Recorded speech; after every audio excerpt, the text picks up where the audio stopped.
Nigeria's national power grid has collapsed for the second time in less than 24 hours, with the latest failure occurring at 9:17 a.m. on Tuesday.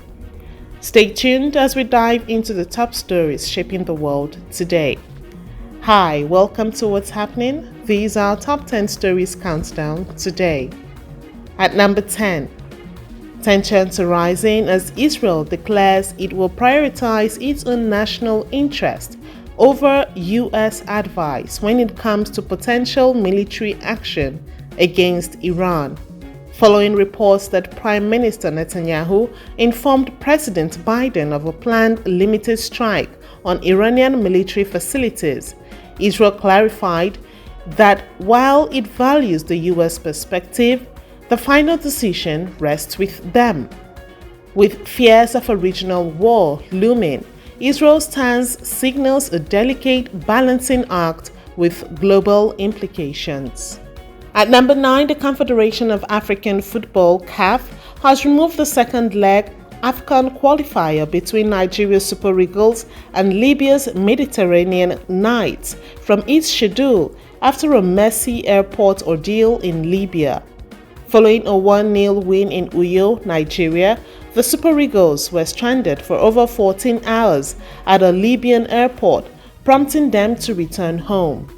While Libya cries sabotage and threatens legal action, CAF is now investigating the situation.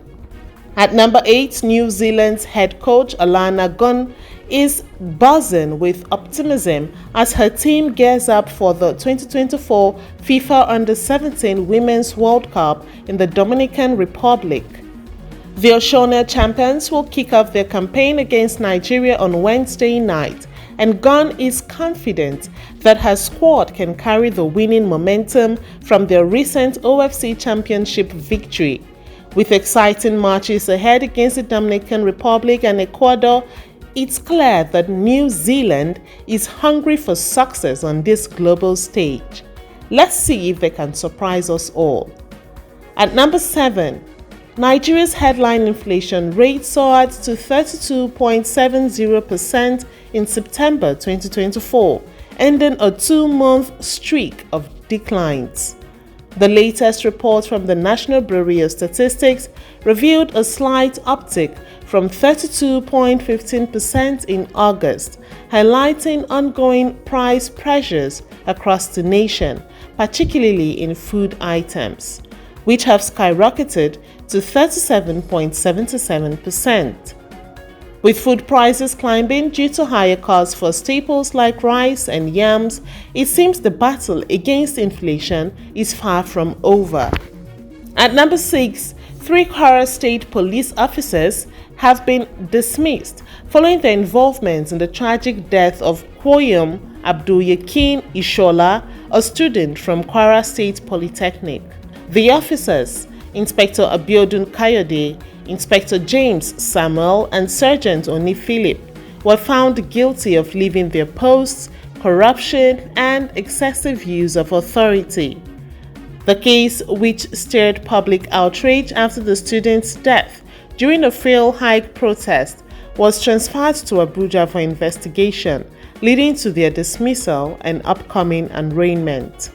At number 5, Governor Babajide Sanwo-Olu has officially launched the Red Line Rail, which aims to transport 500,000 people daily from Abado to Oyimbo.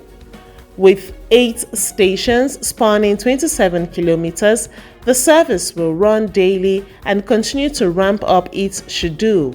It's exciting progress for the city, but let's hope this new system eases the gridlock legations know all too well.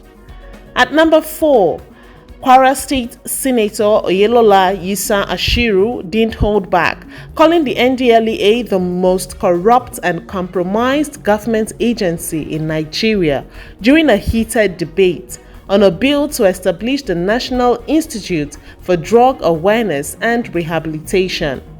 Ashiru argued that the NDLEA has failed miserably in its duty, contributing to rampant drug trafficking in the country. He fully backs the creation of a new agency to handle drug awareness and rehabilitation, a bill sponsored by Senator Sani Hanga Rufai. At number 3, the federal government has clarified that Sunday Igboho's petition to the UK Prime Minister for Yoruba nation agitation has not received any backing from the British government. The Ministry of Foreign Affairs revealed that while Igboho did submit the petition, the British High Commissioner dismissed media reports stating that the submission was simply a routine practice with no official endorsement.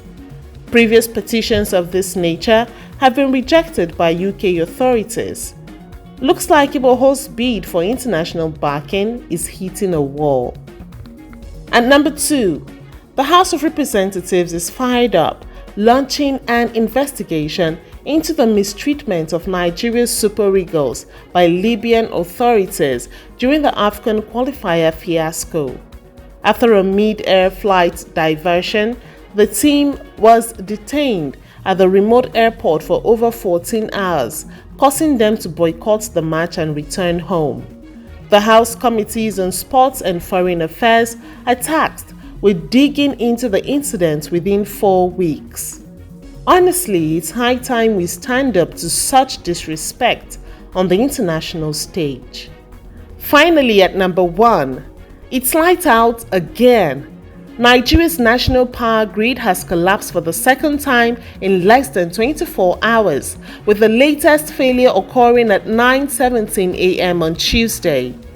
The Eko Electricity Distribution Company confirmed the outage, assuring customers that efforts are underway to restore power as quickly as possible. With back-to-back collapses, Nigeria's power grid needs a serious reboot. It's time for a long-term fix. That's all for today. See you next time on What's Happening.